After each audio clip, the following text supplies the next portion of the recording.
Thank you very much for visiting my channel. If not difficult, like and subscribe to my channel to always be aware of events. Thank. An international tribunal for Russian war crimes must be established after new mass graves were found in Ukraine earlier this week, the EU presidency has declared. In the 21st century, such attacks against the civilian population are unthinkable and abhorrent, said Jan Lipavsky, Foreign Minister of the Czech Republic, which holds the European Union's rotating presidency. We must not overlook it. We stand for the punishment of all war criminals.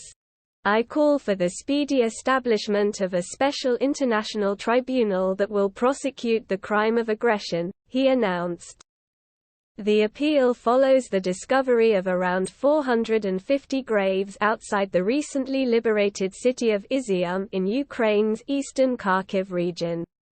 Some of the exhumed bodies showed signs of torture, and authorities have uncovered several buildings which appear to have been used as torture chambers by Russian soldiers and FSB agents. More than 10 torture chambers have already been found in various cities and towns liberated in Kharkiv region. Ukrainian leader Volodymyr Zelensky last night, describing the discovery of electrical implements for torture. That's what the Nazis did. This is what Russists do.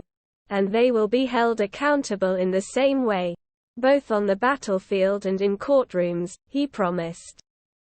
It comes as a British Ministry of Defence (MOD) intelligence update claimed that Moscow has stepped up its rocket attacks on civilian infrastructure as its troops flee from the Kharkiv region. Head of Kharkiv Regional Administration Oleg Sinogubov said yesterday that 99% of bodies that were exhumed showed signs of a violent death. There are several bodies with their hands tied behind their backs, and one person is buried with a rope around his neck, Sinogubov told readers on the Telegram messaging app.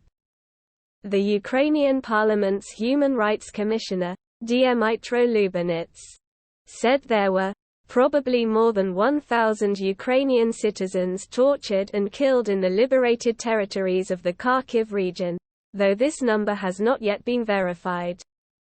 U.S. Secretary of State Antony Blinken said the mass graves likely provided more evidence that Russia is committing war crimes in Ukraine. While French President Emmanuel Macron described what had happened in Izium as atrocities. The United Nations in Geneva has said it hopes to send a team to determine the circumstances of the deaths. Much like it did roughly 5 months ago after the Russian army, driven out of Bucha near the capital Kyiv, left behind hundreds of corpses of civilians.